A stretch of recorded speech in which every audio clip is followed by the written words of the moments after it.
What for you has been your biggest success when it comes to people? Let's talk about your employees first of all. Tell me about how you've been able to create such a great team around you for your company. People is probably the biggest factor of G2A success. And there are different type of leaders, there are different type of managers. And what we cultivate, and we've been doing that for almost 15 years in G2A, is human approach, people approach. From the very first day, I was focused on values, on creating the framework of who we want to be, not only as a business, because that is defined by vision, mission, strategy, etc., but by people, by human beings. And those values, at the end of the day, they create your company. So we can go back to Peter Drucker saying culture is strategy for breakfast. And that would be all about people and what kind of culture they create. And my biggest success, answering your question, is that over half of the employees of G2A are longer than 5 years with the business. I have tremendous, amazing people on board, very skillful, very loyal, very honest, very rooted with our DNA, with our values.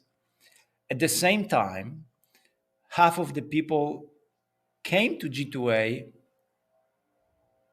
after COVID or during the pandemic time, which created a very special environment because we had to find the common way of thinking about the business when on one side you have past business models with the offices, physical offices, everybody's going to the office, Mm, and mm. the new normal where we have home office. So I think that creating the team around G2A, which is very responsible, which is very skillful and ambitious, and based on a couple of super important values for us, this is my great success. And we'll come back to people again because I really do believe it's the most critical aspect of business. And you need to track things, you know, to monitor things. You have to look at the numbers, but I really feel that within every business you're embedded and your success is based on the people that you have. But we'll come back to that later on. Tell me one thing about your upbringing which reflects on who you are today. About my app, Upbringing, how you're brought up. I was born in quite small city, New Songe, not New York. You cannot mistake them. And in very decent family, but also not very rich. My parents, they tried to give me everything they could, of course. I have fantastic brother, 4 years younger than myself, and our childhood had, in my opinion, all ingredients that are important. On the one hand, happiness, very good parents trying to give you whatever they can.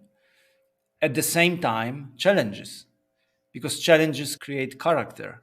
And without them, you cannot build the strong character. And during our childhood, and then in the primary school, secondary, high school, etc., there were many of them.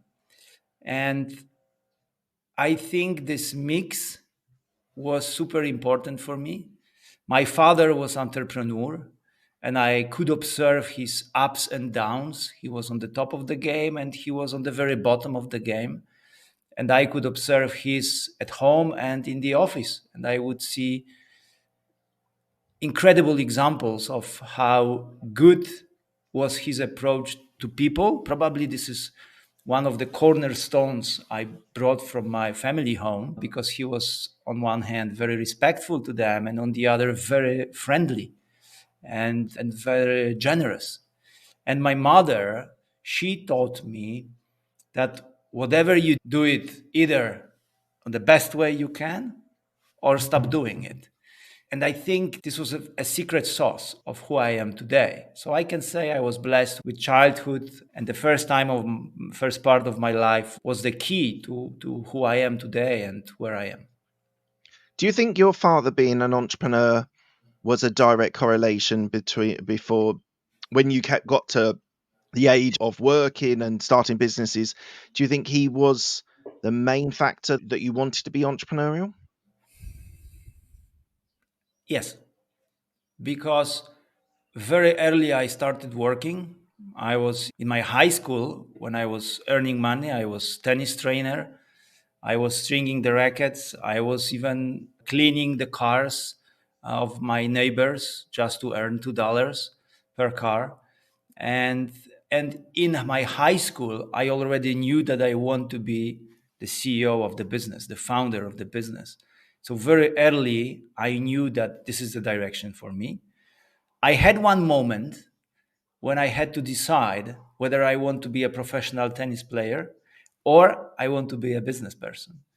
And I decided that being a professional tennis player will be too risky because when you got injured, it's end of the story. And I decided that business life is something that is more appealing for me.